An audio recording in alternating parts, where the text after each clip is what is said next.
Good morning, good afternoon, or good evening, depending on when you're listening to this.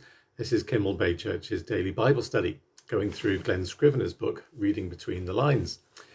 And today we are in Matthew 7, verses 1 to 6, and it's a very famous section looking at the speck and the plank, or the mote and the beam, depending on whether you're in an old-fashioned mode or a more modern mode. But it's a very well-known text. Let's just read it, and I'm going to read it in the Amplified version because I particularly like that. So reading from verse 1, it says, "Do not judge or criticize or condemn others, so that you may not be judged or criticized or condemned yourselves. For just as you judge and criticize and condemn others, you will be judged and criticized and condemned. And in accordance with the measure that you use to deal out to others, it will be dealt out to you. So why do you look at the small particle that's in your brother's eye, but do not become aware of and consider the beam of timber that is in your own eye?" It's a great picture, isn't it? Or how can you say to your brother, "Let me get the tiny particle or speck out of your eye," when there is a beam or plank of wood in your own eye? You hypocrite, first get the beam of timber out of your own eye, then you will see clearly to take the tiny particle out of your brother's eye. And do not give that which is holy, the sacred things, to the dogs, and do not throw your pearls to the swine. Very famous saying, isn't it? Do not throw your pearls to the swine, lest they trample upon them with their feet and turn and tear you into pieces. Interesting, that verse 6 doesn't appear to fit with the rest of the 5 verses that go before it, but actually I think it does, and we'll come to that in a minute. So Jesus is warning people about being hypocritical, being judgmental about things.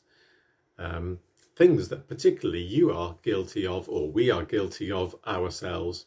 Something that he called out the Pharisees on many, many times. So much so, of course, that being Pharisaic became a byword for being hypocritical. But we're all capable of the same kind of hypocrisy, judging others for things that we are guilty of. So Jesus addresses it, and he does it in a very creative way, describing this absurd and funny picture of someone trying to struggle to take the speck of dust or whatever it is out of their brother's eye, and here is a plank, a piece of wood sticking out of their own eye. Obviously not meant to be taken literally.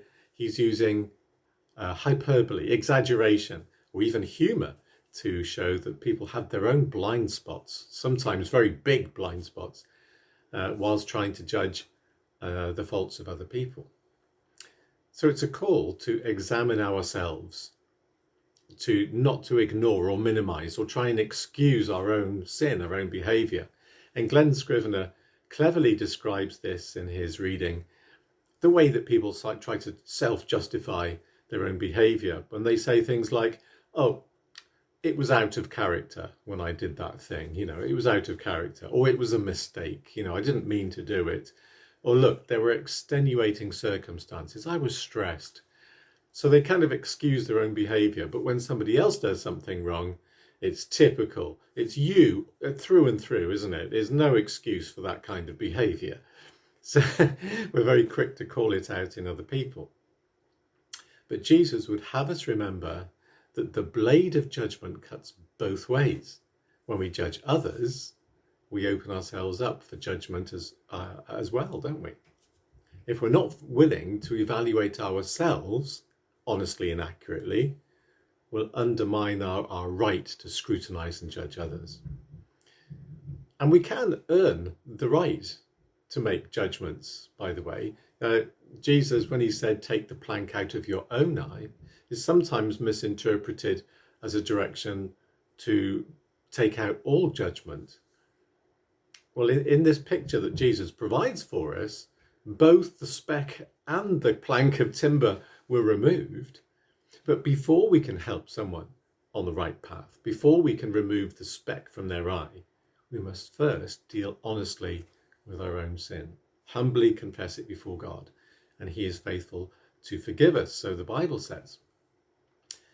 But now we're going about things in a more humble way.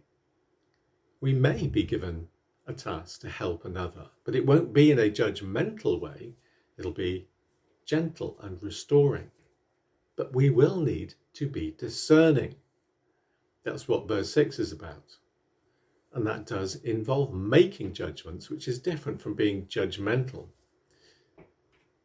So do not throw your pearls before swine, lest they trample on them or even turn on you.